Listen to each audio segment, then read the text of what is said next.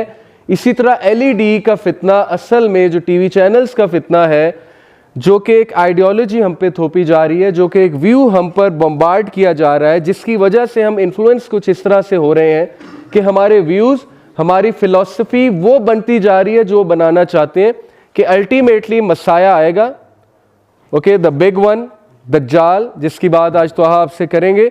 तो ये लोग इतना एडिक्टेड हो चुके होंगे हमारी सिविलाइजेशन और हमारे वे ऑफ लाइफ पे कि ये दज्जाल को नो नहीं कर सकेंगे। दैट इज़ एक्चुअली द फितना, कि इन्हें मजबूरन सजदा करना पड़ेगा दज्जाल के आगे, इन्हें मजबूरन उसे मसीहा मानना पड़ेगा कि yes you are the saviour, we are in a mess and you have come to save us, so now save us. That's the plan and that's the फितना।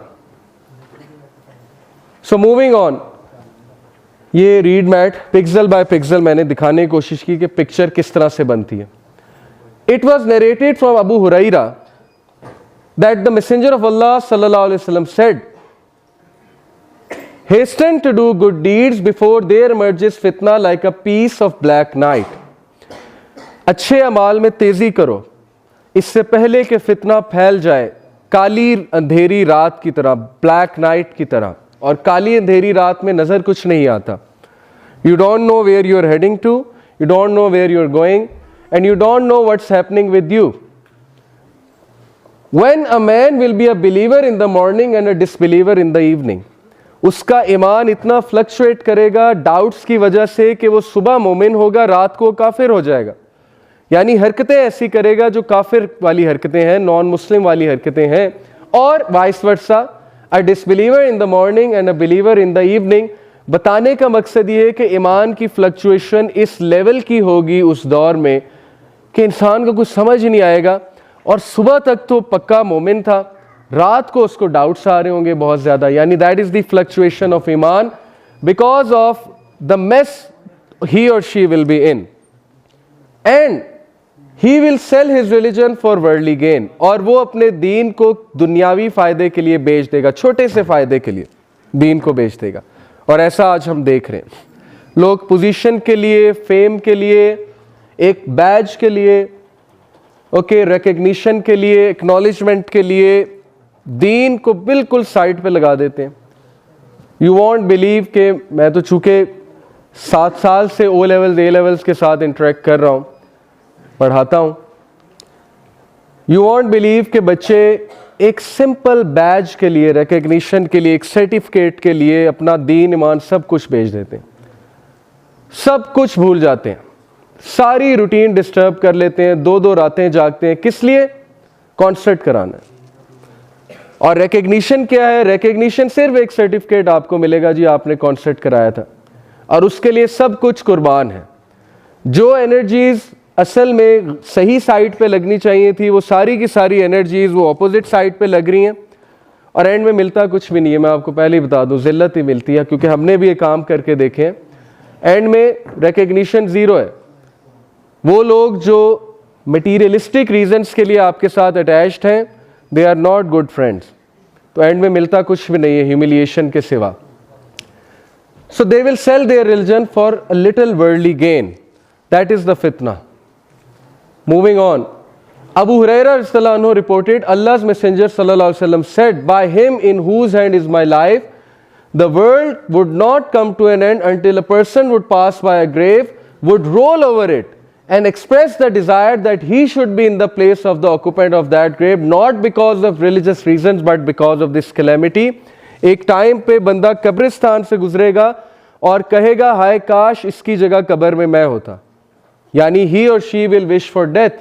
और इब्ने मसूद रज़ियल्लाहु अन्हु इस पे कमेंट करते हैं, there will come a time when if one of you found death for sale, he would purchase it.